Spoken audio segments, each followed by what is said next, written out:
Muy buenas noches, mis queridos hermanos y amigos. Muy contento estoy de tenerles con nosotros en esta presentación por Zoom. Esperamos que la presentación de hoy sea de consuelo y beneficio espiritual para cada uno.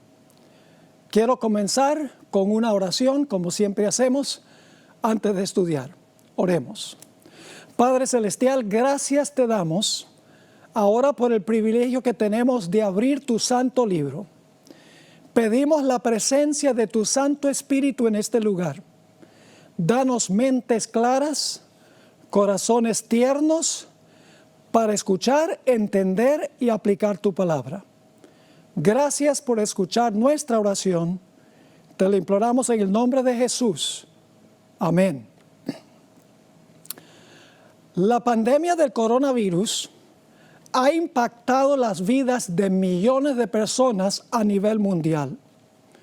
En los Estados Unidos han muerto aproximadamente 160,000 personas y en el mundo unas 800,000. Seres queridos han sufrido un dolor inconcebible al no poder ir a los funerales de sus seres queridos.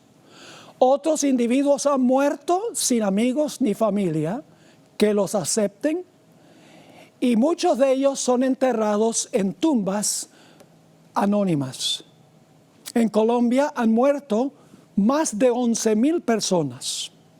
La pérdida de abuelas y abuelos, padres y madres, hijos e hijas, hermanos y hermanas y amigos ha causado un trauma y un dolor terrible.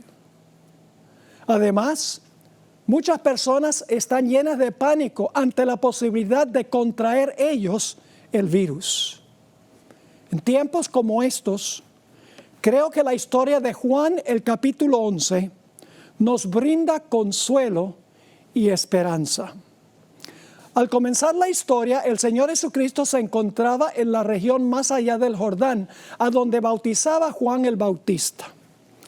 Es una región que queda a un día de camino a pie, más o menos 24 kilómetros, de Betania, a donde se realiza la historia que vamos a estudiar en nuestro tema de hoy. Al comienzo de su ministerio, el Señor Jesucristo había dicho que las zorras tienen guaridas y las aves nido, pero el Hijo del Hombre no tiene dónde recostar su cabeza. Durante su ministerio, el Señor Jesucristo dependió de la bondad de otras personas para darle alimento y un lugar a donde dormir. Había un lugar muy especial donde Jesús le gustaba quedarse: la casa de Lázaro, María y Marta. Allí el Señor Jesucristo hallaba refugio de la ira de sus enemigos. Allí podía Jesús descansar en medio de personas que realmente se preocupaban por Él. Y la historia que vamos a estudiar nos dice que el Señor Jesucristo amaba a Lázaro, María y Marta. Así que vamos a estudiar este capítulo en nuestro tema de hoy, versículo por versículo. Comencemos entonces en Juan 11 y el versículo 1. Estaba entonces enfermo uno llamado Lázaro de Betania, la aldea de María y de Marta su hermana. María, cuyo hermano Lázaro estaba enfermo, fue la que ungió al Señor con perfume y le enjugó los pies con sus cabellos. Enviaron, pues, las hermanas para decir a Jesús: Señor, he aquí el que amas está enfermo. En ese tiempo, lógicamente, no había celulares, no había internet y tampoco había telégrafo. Así que para mandar el mensaje hay que enviar un mensajero. Cuando el mensajero impartió el mensaje, en su respuesta Jesús pareció no haberle importado mucho la noticia. Los discípulos indudablemente se sorprendieron ante la actitud aparentemente desinteresada del Señor Jesucristo. Vamos a los versículos 4 al 6. Oyéndolo Jesús, es decir, recibiendo el mensaje, dijo, esta enfermedad no es para muerte, aunque sabemos que Lázaro murió, sino para la gloria de Dios, para que el Hijo de Dios sea glorificado. Lo que quiere decir Jesús es para que crean que yo soy el Mesías, el Hijo del Dios viviente. A pesar de que había dado muchas evidencias durante su ministerio de que Él era el Mesías, el Hijo del Dios viviente, muchos no creían que Él era el Mesías, y los que creían no entendían todas las implicaciones de lo que significa la palabra Mesías. Así que dice en el versículo 5, y amaba Jesús a Marta, a su hermana y a Lázaro. Cuando oyó pues que estaba enfermo, se quedó 2 días más en el lugar donde estaba. Un acto sorpresivo. Es como si Jesús dijera, yo amo mucho a Lázaro. Lo amo tanto que en vez de ir inmediatamente a su cama, esperemos un par de días acá. Los discípulos esperaban indudablemente que Jesús partiera inmediatamente para Betania para ver al amigo a quien amaba. Pero no fue así. En el libro El deseo de todas las gentes, página 484, encontramos que aún durante los 2 días, el Señor Jesucristo ni siquiera mencionó el nombre de Lázaro. Dice así en la página 484, durante aquellos 2 días, Cristo pareció haberse olvidado del mensaje, porque no habló de Lázaro. Así que los discípulos están perplejos con la reacción de Jesús. Vamos ahora al versículo 7. Luego, después de esto, es decir, después de los 2 días, dijo a los discípulos, vamos a Judea otra vez. A los discípulos no les gustó esa idea. En el versículo 8 dice, le dijeron los discípulos, Rabí, ahora procuraban los judíos apedrearte y otra vez vas allá. ¿Quieres volver a donde te querían apedrear? Judea era el lugar donde los líderes espirituales más odiaban al Señor Jesucristo. Es más, en el capítulo 8, que son 3 capítulos antes del que estamos estudiando, Jesús había dicho, antes que Abraham fuese yo soy, identificándose como el que estaba en la zarza ardiente. Y dice que los judíos recogieron piedras para apedrearlo. En Juan, el capítulo 10 y el versículo 30, el capítulo anterior, el Señor Jesucristo había dicho, yo y el Padre uno somos. Nuevamente los judíos recogieron piedras allá en Judea para apedrear al Señor Jesucristo. Ahora, la respuesta de Jesús a la preocupación de los discípulos parece ser medio extraña. Ahora, antes de leer la respuesta de Jesús, cuando ellos dijeron, allá te trataron de apedrear, no es buena idea ir allá. Antes de leer el versículo 9, quiero mencionar que el Señor Jesucristo durante su vida terrenal tenía un calendario de eventos que había sido elaborado entre Él y el Padre en los siglos de la eternidad. Cada evento de la vida del Señor Jesucristo estaba ya planificada de antemano. Por eso el Señor Jesucristo usó repetidas veces la expresión, aún no ha llegado mi hora. Noten en el deseo de todas las gentes, página 121, el comentario sobre este calendario de Jesús. Dice allí en explicación de la frase, aún no ha venido mi hora, lo siguiente. Las palabras, aún no ha venido mi hora, indican que todo acto de la vida terrenal de Cristo se realizaba en cumplimiento del plan trazado desde la eternidad. Antes de venir a la tierra, el plan estuvo delante de Él, perfecto en todos sus detalles. Cada evento de la vida de Jesús ya estaba planificado. Pero cuando Jesús estuvo en la tierra no podía ver todo el plan como en el cielo. Tenía que esperar que su Padre le revelara de día en día cuál era el plan para ese día. Termina la cita diciendo, pero mientras andaba entre los hombres, era guiado paso a paso por la voluntad del Padre. En el momento señalado, es decir, en el plan, no vacilaba en obrar. Con la misma sumisión, esperaba hasta que llegase el tiempo que se encontraba en el plan. El Señor Jesucristo dio una respuesta muy extraña cuando los discípulos dijeron, no vamos a Judea. Se encuentra en los versículos 8 y el versículo 9, la primera parte del versículo. Dice allí en el versículo 8, repitiendo lo que leímos hace unos momentos, le dijeron los discípulos, Rabí, ahora procuran los judíos apedrearte y otra vez vas allá. Y ahora fíjense lo que dice Jesús. ¿No tiene el día 12 horas? Parece que lo que Jesús dice está desconectado de lo que acaban de decir los discípulos, pero no es así. Jesús se refirió a su ministerio como 12 horas de un día, simbólicamente. La hora número 1 sería cuando el Señor Jesucristo comenzó su ministerio y fue ungido en el río Jordán. La hora número 12 sería cuando el Señor Jesucristo murió en la cruz. Es decir, Jesús habla de su ministerio como un día de 12 horas. Vamos a notar en los evangelios, particularmente en el evangelio según San Juan, otros versículos que explican esto. En Juan 9 y el versículo 4 habla del sanamiento del hombre que era ciego de nacimiento. Y dice en el versículo 4 del capítulo 9, Jesús está hablando, me es necesario hacer las obras del que me envió, entre tanto que el día dura. La noche viene cuando nadie puede obrar. Es decir, durante el día antes de su muerte Jesús puede obrar. Después de su muerte no podía obrar. En Juan 7 y el versículo 30 nos describe la ocasión cuando Jesús estaba en la fiesta de tabernáculos en Jerusalén.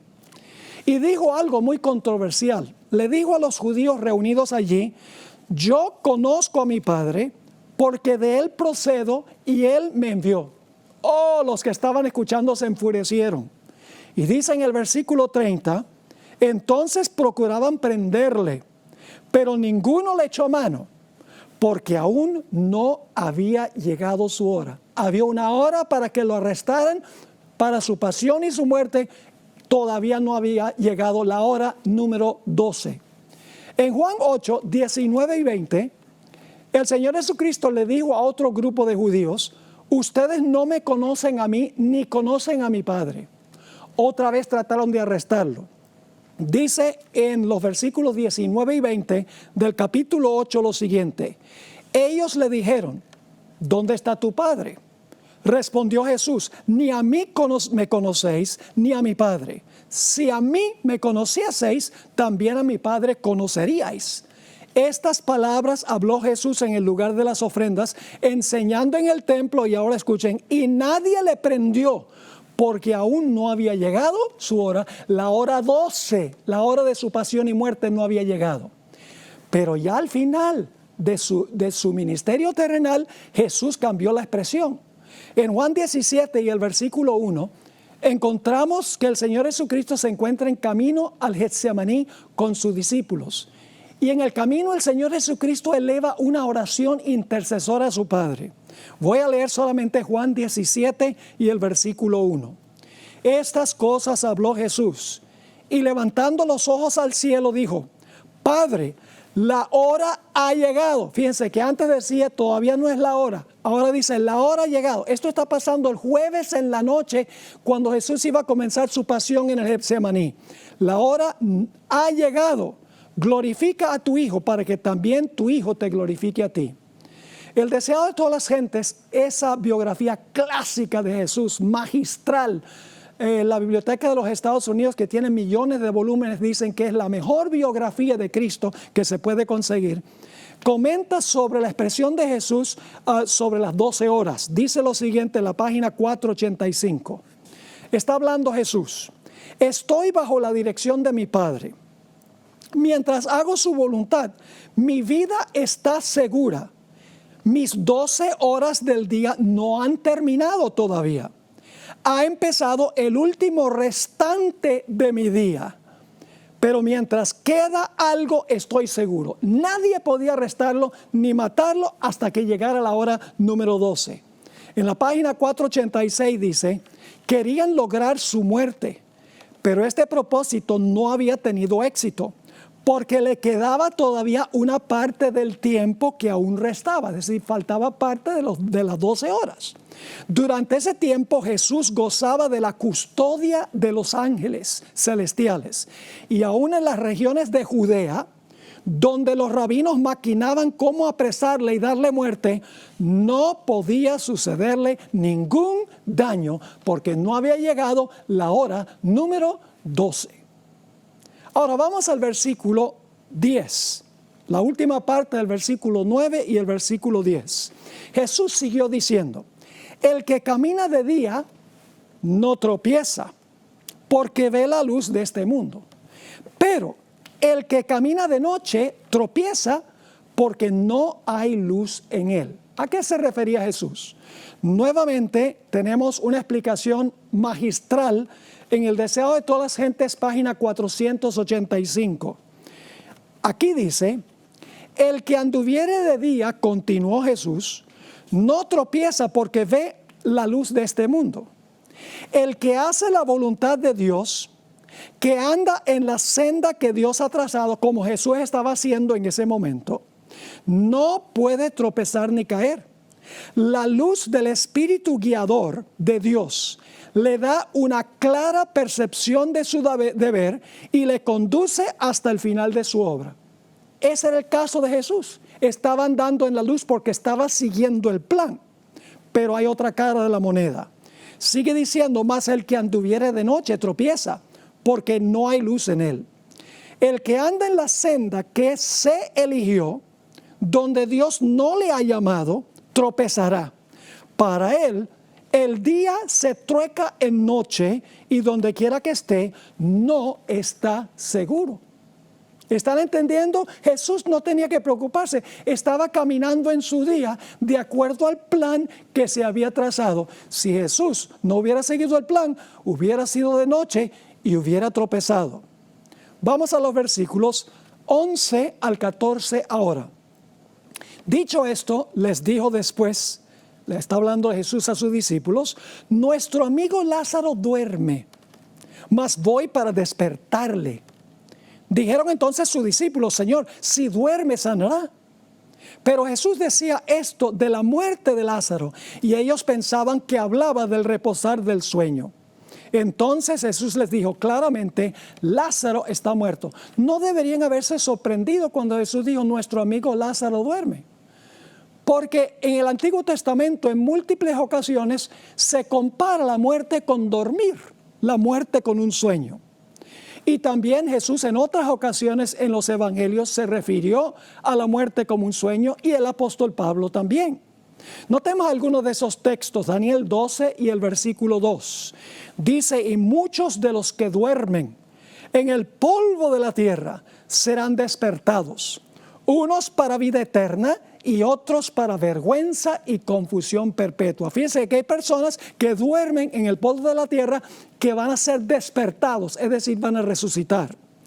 Lucas 8, 52 y 53 describe la resurrección de la hija de Jairo, y dice lo siguiente: y lloraban todos y hacían lamentación por ella. Pero él dijo: no lloréis, no está muerta, sino que duerme. Y los que estaban presentes, judíos, que deberían haber sabido lo que quiso decir Jesús, dice en el versículo 53, y se burlaban de él, sabiendo que estaba muerta.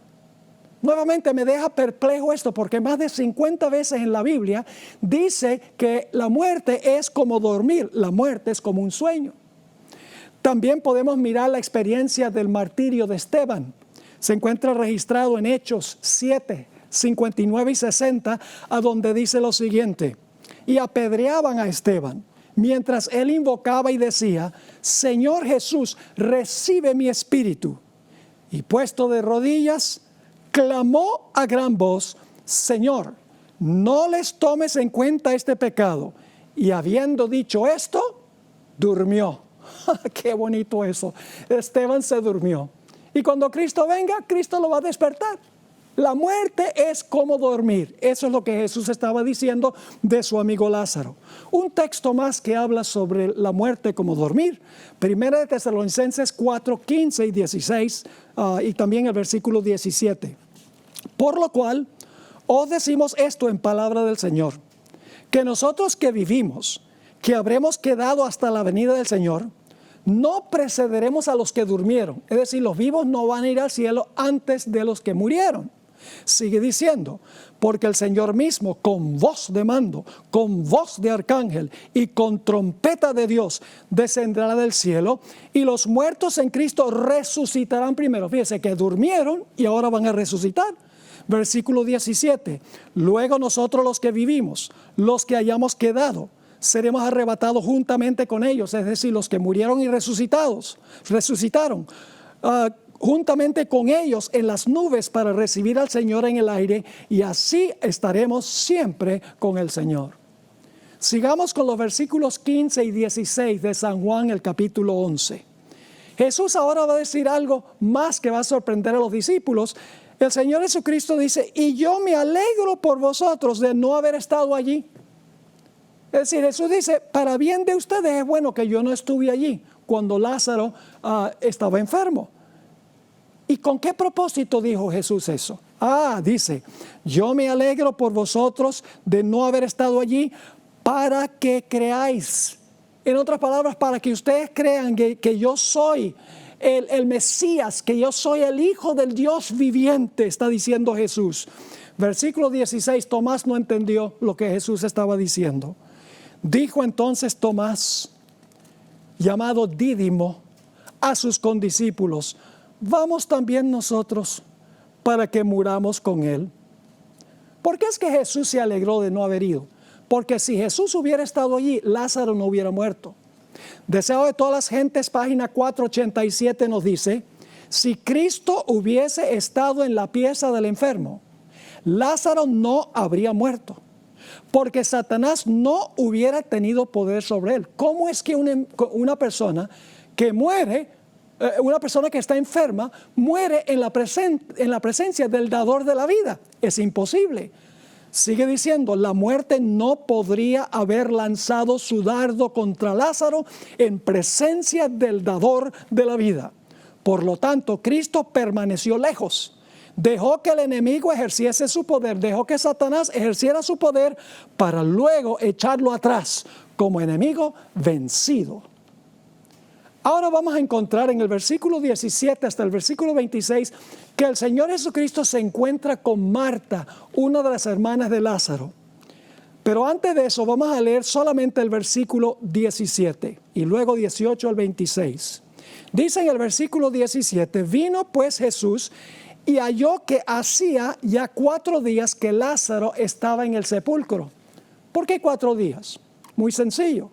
Tomaba un día para que el mensajero llegara donde estaba Jesús, 2 días que se quedó Jesús allí donde estaba, y un día para Jesús regresar con sus discípulos hasta donde estaba Lázaro. Es decir, Lázaro murió poco después o solo unos minutos después que el mensajero salió para darle la noticia a Jesús. Ahora sí vamos al versículo 18. Betania estaba cerca de Jerusalén, como a 15 estadios. Y muchos de los judíos habían venido a Marta y a María para consolarlas por su hermano. Entonces Marta, cuando oyó que Jesús venía, salió a encontrarle. Pero María se quedó en casa. Y Marta dijo a Jesús, Señor, si hubieses estado aquí, mi hermano no habría muerto. Marta creía que Jesús era el gran sanador. Ella sabía que él sanaba enfermos. Pero todavía no había caído en cuenta de que Jesús había venido para resucitar a su hermano. Tenía un concepto limitado de lo que era el Mesías, el Hijo de Dios. Versículo 22. Mas también sé ahora, dice ella, que todo lo que pidas a Dios, Dios te lo dará.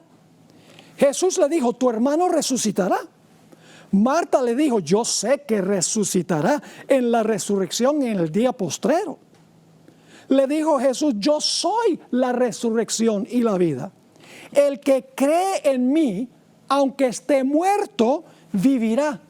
Todavía ella no ha caído en cuenta de que Jesús no es solo el que sana enfermos, sino el que va a resucitar a su hermano. Versículo 26. Y todo aquel que vive y cree en mí no morirá eternamente. Y luego Jesús le pregunta, ¿crees esto? La respuesta de ella está en el versículo 27. Le dijo, sí, Señor, yo he creído que tú eres el Cristo, el Hijo de Dios, que has venido al mundo. Ahí pareciera que ella entendía muy bien que Cristo era Dios, que Cristo era el Hijo de Dios, que podía resucitar a su hermano. Pero vamos a encontrar más adelante que no es así. Ustedes recuerdan que una vez Pedro también confesó al Señor Jesucristo, le dijo lo mismo. Tú eres el Cristo, es decir, el Mesías, el Hijo del Dios viviente. Pero Pedro no entendía lo que estaba diciendo. No entendía qué clase de Mesías era el Señor Jesucristo. Y luego el Señor Jesucristo se encuentra con la hermana de Marta, con María. El relato está en los versículos 28 hasta el versículo 37. Habiendo dicho esto, fue y llamó a María su hermana, diciéndole en secreto, el maestro está aquí y te llama. Ella cuando lo oyó se levantó de prisa y vino a él. Jesús todavía no había entrado a la aldea, sino que estaba en el lugar donde Marta le había encontrado. Entonces los judíos que estaban en casa con ella la consolaban. Cuando vieron que María se había levantado de prisa y había salido, la siguieron diciendo, va al sepulcro a llorar allí. María, cuando llegó a donde estaba Jesús, al verle, se postró a sus pies diciéndole, ahora va a decir lo mismo que le dijo Marta, Señor, si hubieses estado aquí, no habría muerto mi hermano. Ella sabía que Jesús sanaba enfermos, pero no tenía ni la menor idea de que el Mesías, el Hijo de Dios, tenía poder para resucitar a un hombre que había estado muerto por 4 días. Versículo 33. Jesús entonces, al verla llorando, y a los judíos que la acompañaban también llorando, se estremeció en espíritu y se conmovió. Se estremeció y se conmovió, no porque estaba triste de que Lázaro estaba muerto, porque él sabía que lo iba a resucitar. Ni tampoco se estremeció en espíritu y se conmovió porque María y Marta no entendían plenamente qué clase de Mesías era Jesús. No, fue por la incredulidad de muchos de los judíos que estaban presentes allí. Lo veremos un poco más adelante. Versículo 34. Y dijo, ¿dónde le pusisteis? Le dijeron, Señor, ven y ve. Y luego dice, Jesús lloró. ¿Por qué lloró? ¿Porque su amigo estaba muerto? No, porque él iba a resucitar a Lázaro. Lloraba al ver sufrir a María y Marta. Y lloraba también por la incredulidad de muchos de los judíos que estaban presentes allí, que no creían que el Señor Jesucristo era el Mesías en el concepto correcto y que tenía poder para resucitar a los muertos. Noten lo que sigue diciendo en el versículo 36. Dijeron entonces los judíos, mirad cómo le amaba. Entendieron mal porque Jesús estaba llorando. Mirad cómo le amaba. Y fíjense la incredulidad. Y algunos de ellos dijeron, ¿no podía este que abrió los ojos al ciego haber hecho también que Lázaro no muriera? Es decir, creemos que tal vez él puede sanar, pero ¿cómo es que no sanó a Lázaro? Está manifestando incredulidad. Ahora, ¿por qué se conmovió y lloró Jesús? En el Deseado de todas las gentes, página 490, explica. No era solo por su simpatía humana hacia María y Marta por lo que Jesús lloró. En sus lágrimas había un pesar que superaba tanto al pesar humano como los cielos superan a la tierra. Cristo no lloraba por Lázaro, pues iba a sacarle de la tumba. Lloró porque muchos de los que estaban ahora llorando por Lázaro maquinarían pronto la muerte del que era la resurrección y la vida. Es decir, los incrédulos iban a planificar matar a Jesús. Sigue diciendo, veía que en muchos lo que pasaba como demostración de pesar era tan solo fingimiento. Sabía que algunos de los del grupo que manifestaban ahora un llanto hipócrita estarían antes de mucho maquinando la muerte, no solo del poderoso obrador de milagros, es decir, de Jesús, sino del que iba a ser resucitado de los muertos. Así que el Señor Jesucristo ahora llega al sepulcro. En el versículo 38 y la primera parte del versículo 39 dice, Jesús, profundamente conmovido otra vez. Eso es por la incredulidad que acaban de manifestar los que están presentes. Vino al sepulcro. Era una cueva y tenía una piedra puesta encima. Dijo, quitad la piedra. Ahora vamos a ver que Marta no entendió en qué sentido era Jesús el Mesías en su plenitud. En el versículo 39, la segunda parte del versículo y el versículo 40, Marta protesta cuando Jesús dice quitar la piedra. Dice allí, Marta, la hermana del que había muerto, le dijo, Señor, hiede ya, porque es de 4 días. Esto demuestra que ella no entendía que Jesús era la resurrección de la vida, era el que iba a resucitar a los muertos al final de la historia. Versículo 40, Jesús le dijo, ¿no te he dicho que si crees verás la gloria de Dios? Y luego el Señor Jesucristo eleva una oración a su Padre. Se encuentra en los versículos 41 y 42. Versículos 41 y 42. Entonces quitaron la piedra de donde había sido puesto el muerto. Y Jesús, alzando los ojos a lo alto, dijo, Padre, gracias te doy por haberme oído.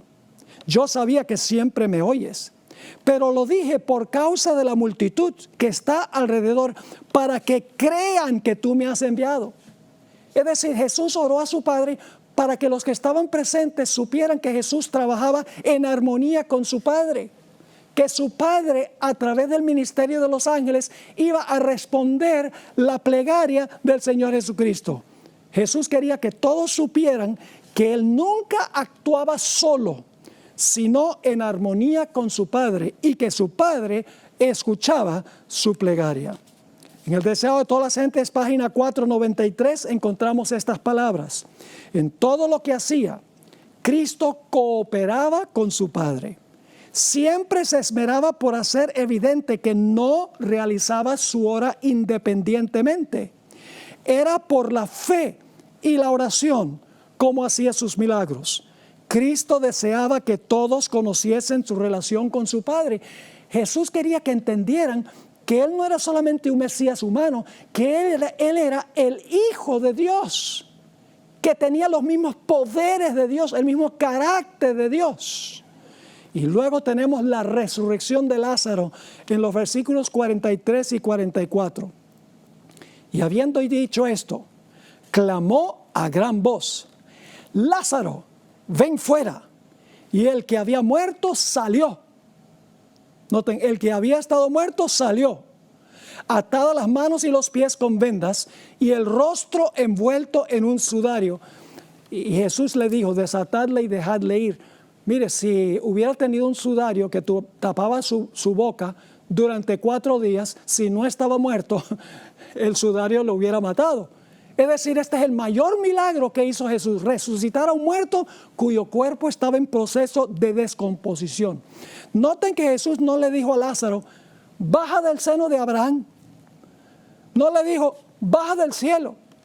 Le dijo que saliera de la tumba, porque Lázaro estaba durmiendo en la tumba. Si Lázaro hubiese estado disfrutando en el seno de Abraham, hubiera sido muy cruel que el Señor Jesucristo lo hiciera volver. Encontramos en el Deseo de todas las gentes, página 493, la descripción de Lázaro cuando resucitó. Dice, Lázaro queda libre y está de pie ante la congregación, no demacrado por la enfermedad, ni con miembros débiles y temblorosos, sino como un hombre en la flor de la vida, provisto de una noble virilidad. Sus ojos brillan de inteligencia y de amor por su Salvador. Se arroja a los pies de Jesús para adorarle. Ahora, ¿cómo reaccionó la multitud que estaba presenciando este espectacular milagro? El versículo 45 nos dice, entonces muchos de los judíos, no todos, muchos de los judíos que habían venido para acompañar a María, vieron lo que hizo Jesús y creyeron en él. Muchos creyeron que Jesús era el Mesías. vieron el milagro y dijeron, verdaderamente este es el Mesías, el Hijo de Dios. Pero los fariseos y los saduceos, los líderes, dijeron, no vamos a creer. Rehusaron creer aún ante la evidencia clara que el Señor Jesucristo era el Mesías, el Hijo del Dios viviente, el que tenía poder para resucitar, la resurrección y la vida. Ahora vamos a otro pasaje por unos momentos de la Biblia. Hacia el final de su tercer año de ministerio, menos de un mes antes de resucitar a Lázaro, Jesús contó la famosa historia del rico y Lázaro, la parábola del rico y Lázaro. Esta es la única parábola de Jesús a donde aparece un nombre propio, Lázaro. En todas las demás parábolas dice, por ejemplo, había cierto hombre, había cierto individuo, había cierto siervo, pero no da nombre. Pero en este caso, de la parábola del rico y Lázaro, Jesús mencionó un nombre propio, el nombre Lázaro. Esto ha llevado a muchos cristianos a pensar que la historia del rico y Lázaro era una historia de la vida real, porque tenía un nombre propio, Lázaro. Pero ese no es el caso. Esta parábola fue dirigida específicamente a los fariseos, los peores enemigos de Jesús. Dice en Lucas 16 y el versículo 14 antes de la parábola, y oían también todas estas cosas los fariseos, que eran avaros y se burlaban de él. El concepto de los fariseos, ellos creían en la inmortalidad del alma. Ellos creían que cuando un fariseo moría, iba directamente al seno de Abraham a disfrutar allá en el seno de Abraham. Y que los pobres gentiles, los pobres que no tenían dinero, etcétera, los ignorantes, esos iban a quemarse en el Hades. Pero en la parábola se reversan los roles, porque en vez del hombre rico terminar en el seno de Abraham, terminó en el Hades, y el pobre Lázaro terminó en el seno de Abraham. Ahora vamos a notar algunos versículos claves que encontramos aquí en Lucas 16, 27 al 31. Dice lo siguiente: ahora el rico va a hablar con Abraham. Entonces le dijo el rico a Abraham: te ruego pues, Padre, que le envíes, es decir, envía a Lázaro a la casa de mi padre, porque tengo 5 hermanos para que les testifique, a fin de que no vengan ellos también a este lugar de tormento. Es decir, manda a Lázaro a la casa de mis hermanos y les avise cuán terrible es este lugar donde yo estoy, para que mis hermanos no vengan acá. ¿Cómo responde Abraham? Versículo 29. Y Abraham le dijo al rico: a Moisés y a los profetas tienen, óiganlos. Así que fíjense, en primer lugar, los hermanos de este hombre que representa a los fariseos, ellos tenían a Moisés y a los profetas. Versículo 30. Ahora se queja otra vez este hombre rico. Él entonces dijo, es decir, el rico Abraham: no, padre Abraham, pero si alguno fuere a ellos, a los hermanos, de entre los muertos. Es decir, si tú mandaras a Lázaro, el alma de Lázaro, porque Lázaro lo enterraron según la parábola, si tú enviaras a un individuo como Lázaro para hablar con mis hermanos de entre los muertos, entonces mis hermanos se van a arrepentir. Versículo 31. Mas Abraham le dijo: si no oyen a Moisés y a los profetas, tampoco se persuadirán, aunque alguno se levantare de los muertos. Ahora fíjense que hay una diferencia entre Jesús y los fariseos. El hombre rico creía en la inmortalidad del alma, porque él estaba diciéndole a Abraham: manda a Lázaro de entre los muertos a hablar con mis hermanos.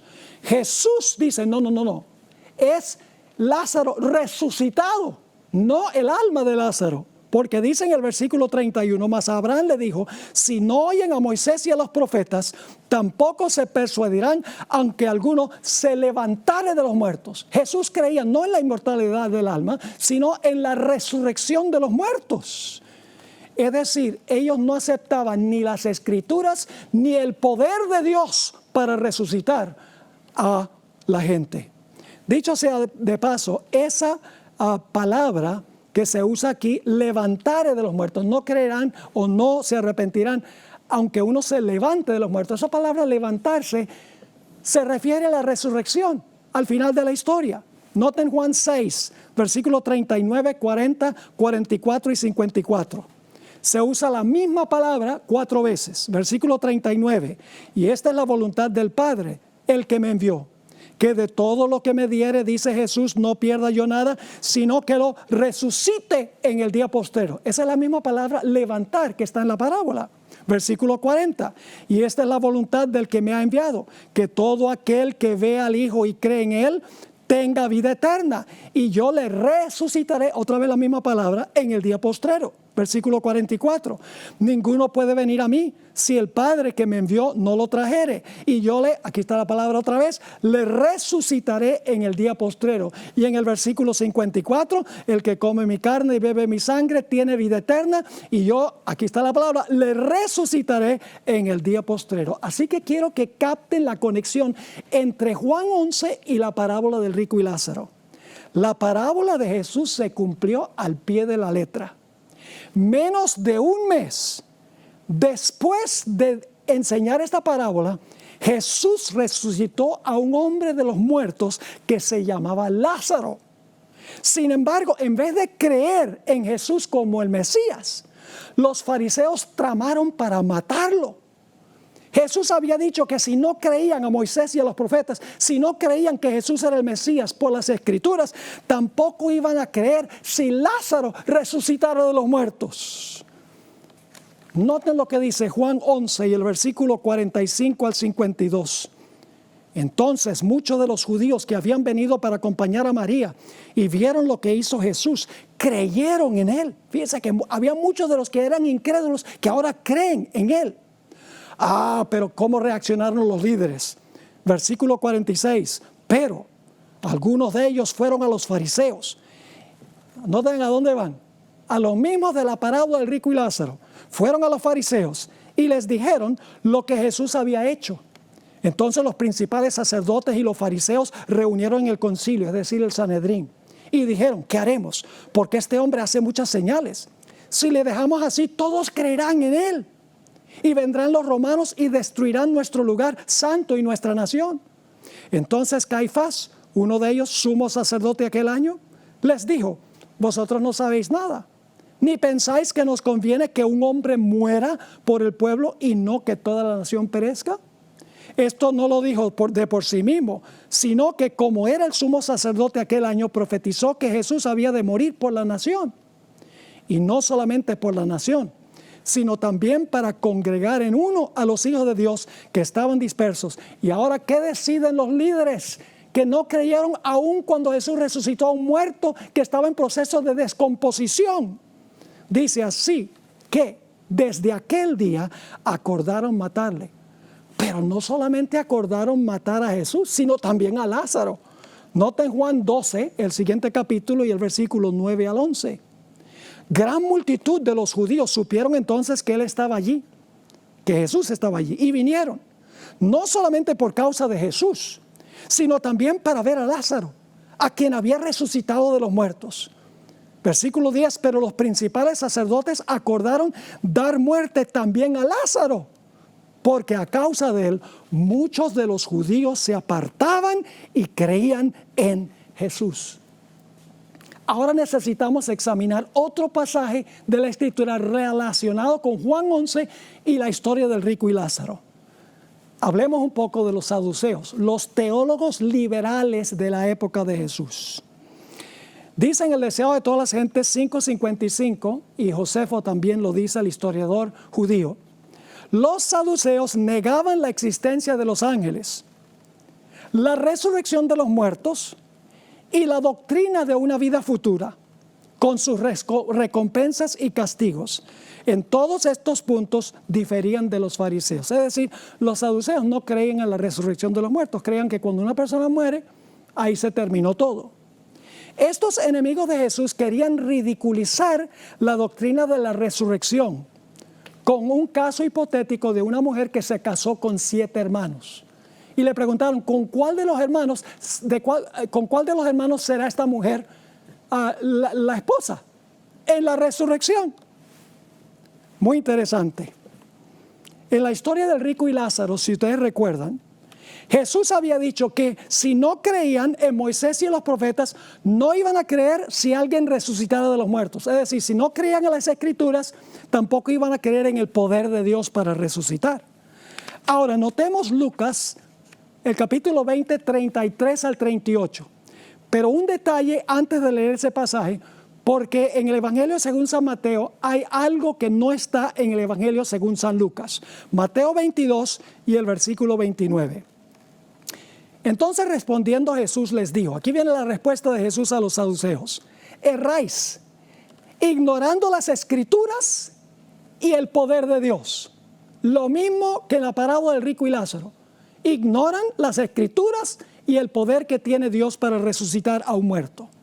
Ahora sí, notemos lo que dijo Jesús en Lucas 20, 33 al 38.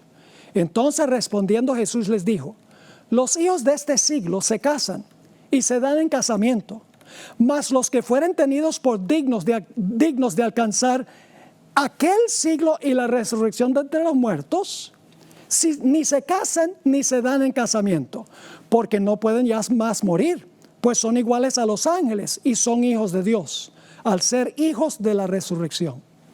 Pero en cuanto a que los muertos han de resucitar, aún Moisés enseñó en el pasaje de la zarza, cuando llama al Señor Dios de Abraham, Dios de Isaac y Dios de Jacob. Porque Dios no es Dios de muertos, sino de vivos. Pues para Él, es decir, para Dios, todos viven. Es decir, para Dios, Abraham, Isaac y Jacob estaban vivos en ese momento cuando Jesús dijo estas palabras. Y ustedes dicen, pero entonces, ¿qué estaba vivo de Abraham, Isaac y Jacob? ¿Las almas de Abraham, Isaac y Jacob y los cuerpos estaban en el sepulcro? No. ¿Cómo explicamos esto? Recuerden, la parte clave es al final del versículo 38, donde dice Jesús, porque para Él, es decir, para Dios, todos viven. Es decir, para Dios, Abraham, Isaac y Jacob vivían. Quiero leerles una cita espectacular del Deseado de todas las gentes, 558. Dios no es Dios de muertos, sino de vivos. Dios cuenta las cosas que no son como si fuesen.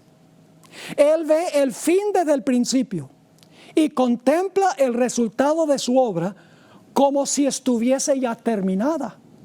Los preciosos muertos desde Adán hasta el último santo que muera oirán la voz del Hijo de Dios y saldrán del sepulcro para tener vida inmortal. Dios será su Dios y ellos serán su pueblo. Habrá una relación íntima y tierna entre Dios y los santos resucitados.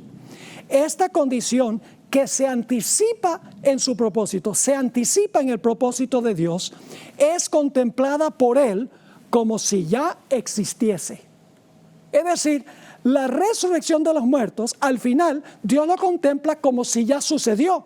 Y luego ella cita la última parte que leímos de Lucas 20, el versículo 38, a donde dice, para Él los muertos viven. Para los seres humanos que estamos atados al tiempo, aquello que ha sido y aquello que será son dos cosas distintas. Lo que ha sido sucedió en el pasado y lo que será está aún en el futuro. Pero Dios no está atado al tiempo como nosotros. Para Dios, tanto el pasado como el futuro son presentes. Dios vive en un eterno presente. Es decir, en la mente de Dios las cosas existen antes que existan. Aun cuando el tiempo es importante para Dios, en contraste con nosotros, Él vive en un eterno presente. Por eso en la Biblia se le llama a Dios el gran yo soy. No se le llama el gran yo fui y el gran yo seré. Es el gran yo soy. En la matutina, a fin de conocerle, para el 6 de enero, encontramos la siguiente cita. Yo soy significa una presencia eterna. El pasado, el presente y el futuro son iguales para Dios. Él ve los acontecimientos más remotos de la historia pasada y el futuro, lejano, con una visión tan clara como nosotros vemos las cosas que suceden diariamente. Ahora la Biblia nos da un ejemplo de esto. El ejemplo se encuentra en el caso de Abraham. Antes que naciera Isaac, Dios le dijo a Abraham que él lo había hecho padre de muchas naciones. No dijo te voy a hacer. Dijo te he hecho padre de muchas naciones. Pero Abraham no era padre de muchas naciones todavía. Ni siquiera había nacido su hijo Isaac. Vamos a Génesis 17 y el versículo 4 y 5. Aquí Dios está hablando a Abraham. He aquí, mi pacto es contigo. Y ahora Dios habla desde la perspectiva temporal de Abraham. He aquí, mi pacto es contigo y serás padre de muchedumbre de gentes. Ese es desde la perspectiva de Abraham. Versículo 5. Y no se llamará más tu nombre Abraham, sino que será tu nombre Abraham, porque te he puesto por padre de muchedumbre de gentes. Note que Dios no dice te voy a poner. Esa es la perspectiva de Abraham. Dios dice yo te he puesto por padre de muchedumbre de gentes. Y ustedes dirán, bueno pastor, ¿quién sabe si su interpretación es correcta? Pues el apóstol Pablo dice que sí. Vamos a Romanos el capítulo 4 y el versículo 16 y 17, a donde el apóstol Pablo cita este pasaje de Génesis 17. Dice ahí en Romanos 4 y el versículo 16 y 17, como está escrito, te he puesto, no te pondré, te he puesto por padre de muchas gentes delante de Dios, a quien creyó, el cual da vida a los muertos y llama a las cosas que no son como si fuesen. Es decir, todavía Abraham no era padre, pero Dios considera lo que no es como si ya fuera. Permítame leerles un par de citas que encontramos en otras versiones. La versión en inglés, yo la traduje, The Living Bible, la Biblia viviente, dice, Dios se refiere a los eventos del futuro con tanta certeza como si ya hubiesen ocurrido en el pasado. Y la nueva versión internacional en español dice, así que Abraham creyó en el Dios que da vida a los muertos y que llama las cosas que no son como si ya existieran. El gran comentarista presbiteriano Albert Barnes escribió este comentario sobre esta idea de que para Dios los muertos viven, porque Él vive en un presente. Dios no tiene que esperar hasta que resuciten Abraham, Isaac y Jacob. En la mente de Dios ya es un hecho. Nosotros es difícil entender eso porque nosotros somos temporales, pero Dios es eterno. Noten lo que escribió este comentarista. Es decir, aquellas cosas que Dios predice y promete son tan ciertas de tal modo que puede hablar de ellas como si ya existiesen. De modo que en el caso de Abraham, en vez de meramente prometer que lo haría padre de muchas naciones, habló como si ya hubiese ocurrido diciendo, te he puesto. En su propia mente o propósito, así lo había constituido. Y era tan cierto que ocurriría que podía hablar como si ya lo hubiese hecho. Por esa razón es que en el libro de Apocalipsis nos dice que Cristo es el Cordero inmolado desde la fundación del mundo. Dios no tuvo que esperar hasta el viernes del año 31 para la muerte de Cristo, porque Dios vive en un eterno presente. En Apocalipsis, el capítulo 13 y el versículo 8 dice, a la bestia la adorarán todos los habitantes de la tierra, aquellos cuyos nombres no han sido escritos en el libro de la vida, el libro del Cordero, que fue sacrificado desde la creación del mundo. Eso lo dice la Biblia. Porque Dios vive en un eterno presente. Dios es el gran yo soy. Cuando Jesús dijo que Dios no es Dios de muertos, sino de Dios de vivos, no es que las almas de Abraham, Isaac y Jacob estaban viviendo fuera del cuerpo en ese tiempo. Lo que estaba diciendo es que para Dios que vive en una dimensión eterna, Él no tiene que esperar que resuciten Abraham, Isaac y Jacob. Él lo ve y lo considera como presente en su marco de pensamiento. Ahora, Elena White escribió en su diario, porque ella guardaba un registro de su diario, el 15 de marzo de 1891 escribió lo siguiente: el ministerio de los hombres y las mujeres, ya existía en la mente de Dios antes que creara el mundo.